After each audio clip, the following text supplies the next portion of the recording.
then I told him I'd always be there for him. And he said something, and I don't know what it was. I thought it said thank you. And but he didn't, he was a 4-year-old boy, so he gets told every day I love you, I love you, I love you. And I just told him I loved you. And I don't know if that's what he said back to me, but I remember his mum, his dad and another friend there were helping them in the car, and everyone just stopped and went, oh my God, that was amazing. So yeah, I made a commitment to him and to his family that night when they first turned up that I would always stand by them. And it's been a bit harder the last 7 months, but, up until May, we went to court 3 times. The judge said every time, this child has had enough. He doesn't need to be poked and prodded anymore. This family, these parents are doing a fantastic job considering the circumstances they're living under. They need to be acknowledged. They need to be supported. They need to be financially supported. They need more money. That's what the judge told facts. And then after the third court case, and they still turned around the next day and said, too bad. We're not going to listen to what the judge said. We want this child and we're going to keep fighting until we get him.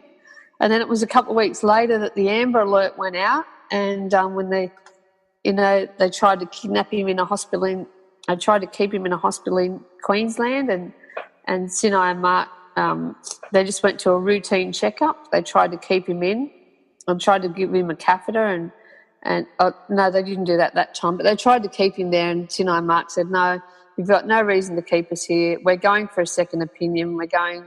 And they walked out of the hospital, past security guards and everything, and then the next day there's this massive Amber Alert on all signposts in Queensland saying that this child was taken from a hospital by persons that were known to him. So they were at our place in Hunter Street, and then the next day someone across the road saw Sinai and reported her to the police. So the police turned up and were accosting her in the street, thought that she was someone that was known to this child. They didn't know that she was the mother.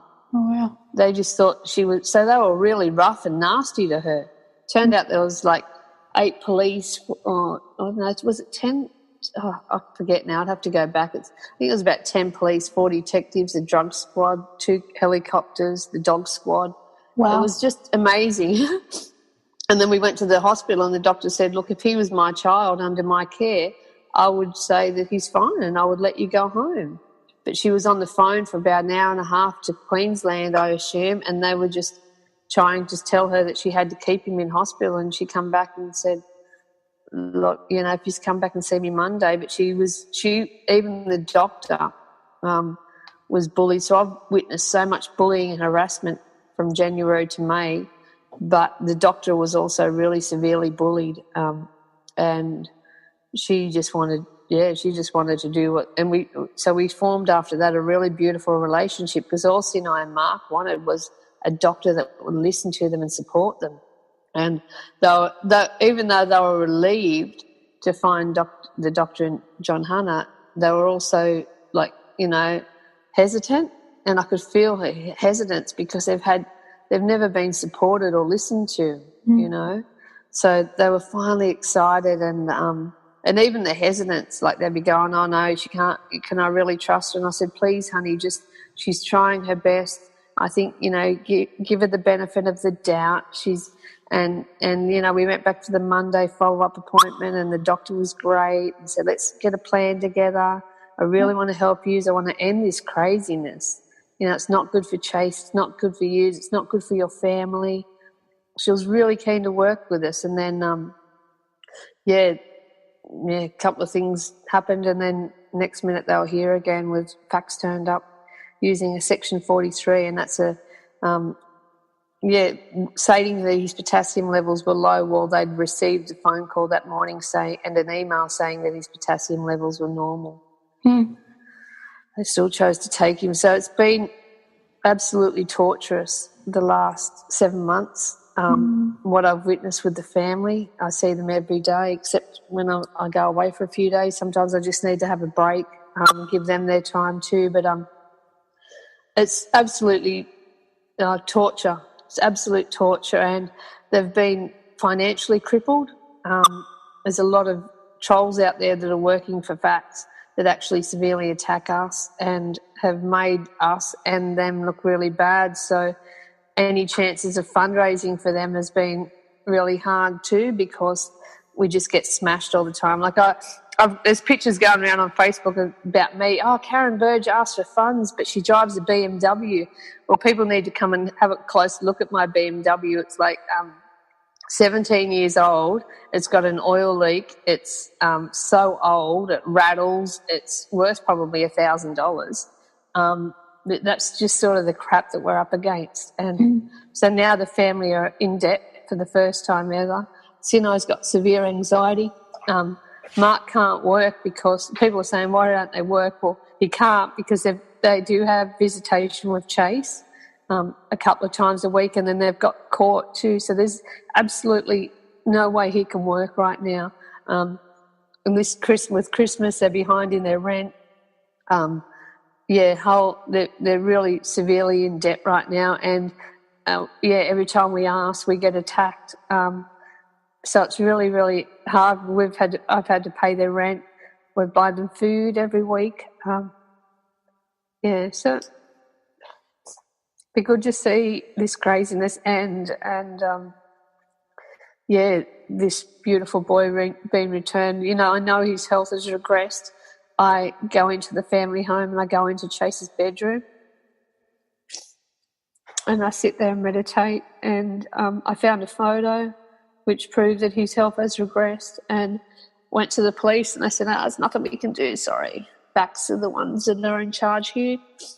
So, his health is regressing and he's having uncontrollable seizures, and there's nothing we can really do. We're supposed to just sit back and wait for him to either be returned after a long drawn-out court case, or, let's hope he doesn't, die from a seizure. You don't know. But, the thing that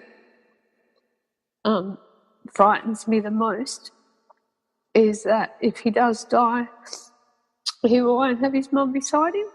Yeah. And that is a possibility. That is a high possibility with any child with uncontrolled seizures. So, or brain damage. And he doesn't know. He doesn't know why his mum and dad see him for a little bit and then go again. The night that they took him, he was in a tiny little room, like, 2 or 3 metres by 5 metres. The toilet was in the same room. That was where they locked his dad in there. They locked his dad in the toilet. So he heard his dad screaming while he had his mum being handcuffed and dragged away from him. And Sinai looked into Chase's eyes and saw the terror, and that's when she had to let go of him.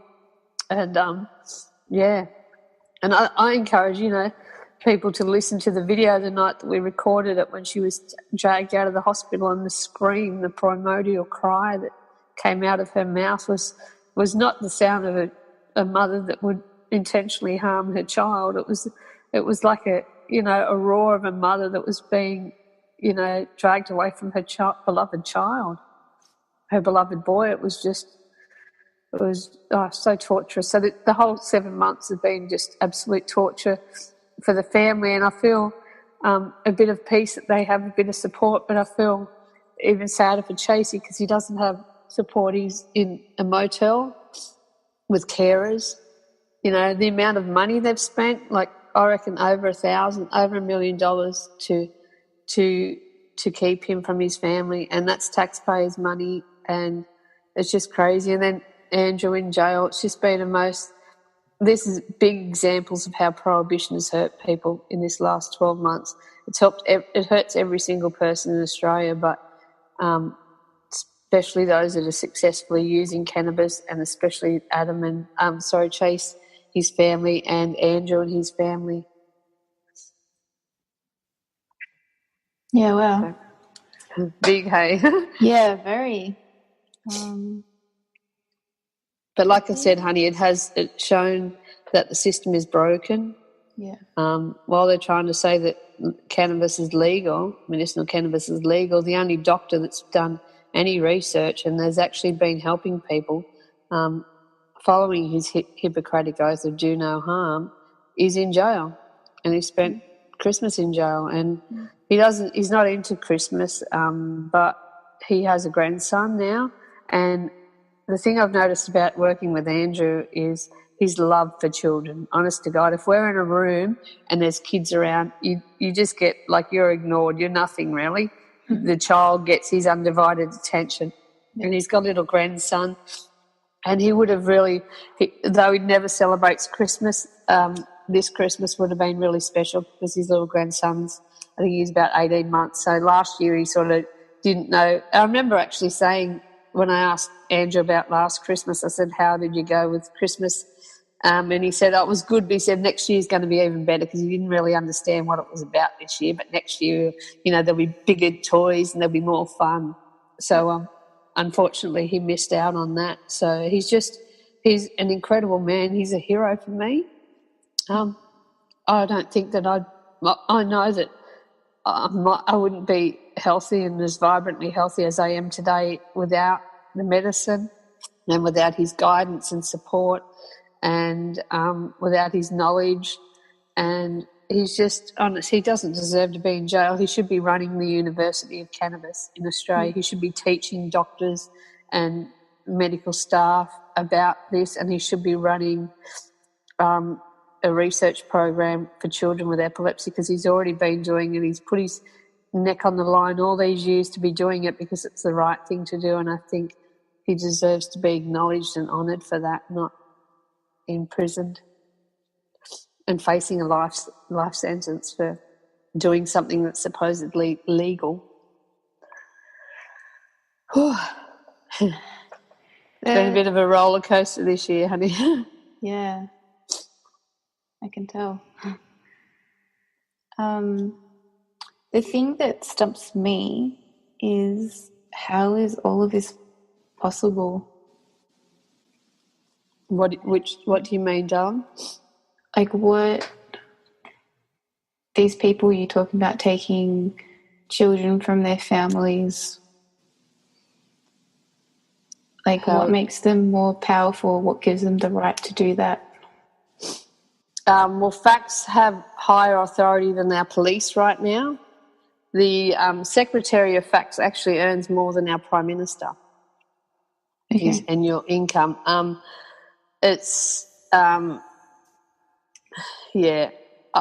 Some say they're feeding children into a pedophile ring. That's definitely a possibility, especially these disabled children that can't speak up. There's 100 children in New South Wales Facts Care every year that are dying. I'm feeling it's a lot of them are the medically kidnapped ones because their parents want to give them plant-based diet. The facts or the system want them to have the synthetic medicine, which is what, Chase's parents were told to go home and prepare his funeral when he was on their medicine. And that wasn't the case. Like Sinai said, even if he had, an extra 12 months of better quality of life on a plant-based medicine, they'd rather have that than 3 or 4 years of him being in a comatose zombie state where there's no, can't communicate with people and he's got no quality of life and not aware of what's going on around him. He's sleeping all day, every day because he's so high. So, and I think also going back to what I said earlier, honey, that I think this is happening to show that the system is broken and that something needs to be addressed here, and it's showing the world what's really happening. We didn't know about this. No one knew about this until Chase,